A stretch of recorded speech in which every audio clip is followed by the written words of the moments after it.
भारत में हर साल करोड़ों युवा एक ही सपना देखते हैं, आईएएस बनने का, आईपीएस बनने का और सत्ता के सबसे शक्तिशाली गलियारों तक पहुंचने का यह सपना। लेकिन इस सपने के पीछे एक ऐसी दुनिया भी है जिसके बारे में बहुत कम ही लोग बात करते हैं। एक ऐसी दुनिया जहां उम्मीदें बिकती हैं और सपनों की कीमत तय की जाती है।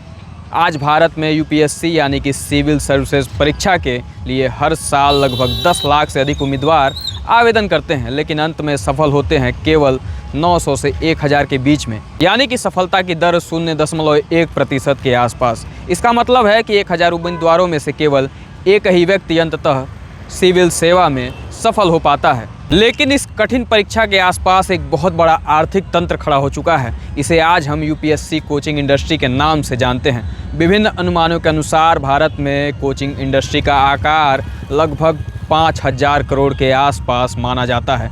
दिल्ली के 2 इलाके इस पूरी इंडस्ट्री का केंद्र बन चुके हैं, मुखर्जी नगर और ओल्ड राजेंद्र नगर। इन इलाकों में हर साल हजारों नहीं बल्कि लाखों छात्र देश के अलग अलग हिस्सों से आते हैं। छोटे छोटे कमरों में रहते हैं, लाइब्रेरी में दिन रात पढ़ाई करते हैं और एक ही लक्ष्य होता है उनका, आईएएस बनना। लेकिन इस सपने के साथ एक बड़ा आर्थिक मॉडल भी जुड़ा हुआ है। एक सामान्य यूपीएससी कोचिंग फाउंडेशन कोर्स की फीस आज लगभग 1.5 लाख से 2.5 लाख रुपए के बीच पहुंच चुकी है।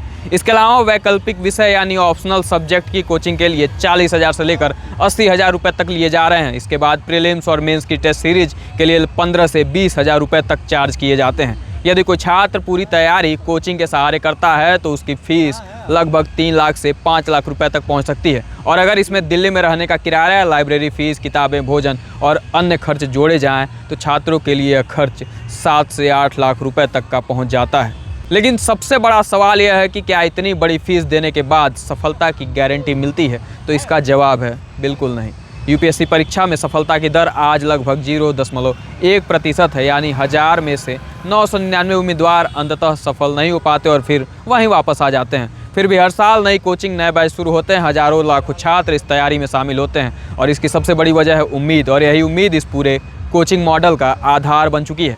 यूपीएससी रिजल्ट के बाद अक्सर एक दिलचस्प दृश्य देखने को मिलता है। लगभग हर कोचिंग संस्थान अपने विज्ञापनों में बड़े बड़े दावे करता है। कोई कहता है कि उसके 300 चयन हुए तो कोई कहता है 400, किसी का दावा 500 पार कर जाता है। लेकिन एक साधारण गणित यहाँ सवाल खड़ा करता है कि अगर कुल चयन ही लगभग 958 है तो इतने सारे चयन एक साथ आखिर संभव कैसे हो सकते हैं?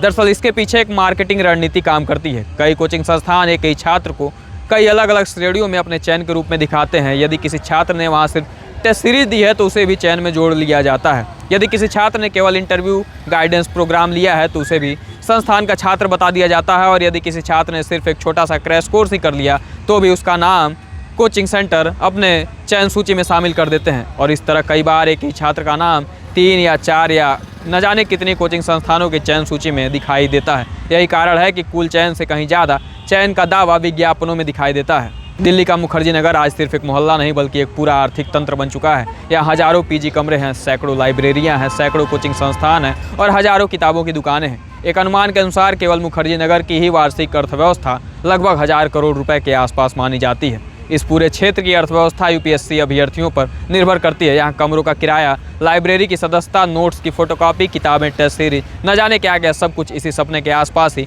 घूमते रहते हैं। लेकिन यूपीएससी की तैयारी केवल आर्थिक चुनौती नहीं होती, यह मानसिक और भावनात्मक चुनौती भी होती है। कई छात्र 4-4, 5-5 साल तक इस परीक्षा की तैयारी में जुटे रह जाते हैं। इस दौरान कई लोगों के कैरियर में लंबा गैप आता है, परिवार का आर्थिक दबाव बढ़ता है और कई बार मानसिक तनाव भी बहुत अधिक हो जाता है। पिछले कुछ वर्षों में एक बड़ा बदलाव भी आया है। ऑनलाइन शिक्षा प्लेटफॉर्म और यूट्यूब शिक्षकों ने इस पूरे इकोसिस्टम को बदलना भी शुरू किया है।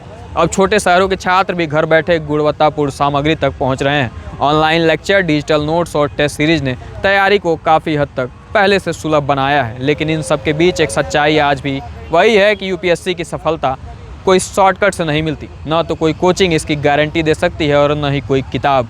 अंततः इस परीक्षा में वही सफल होता है जो लगातार अनुशासन के साथ पढ़ता है, अपनी रणनीति बनाता है और बार बार असफल होने के बाद भी प्रयास करना नहीं छोड़ता।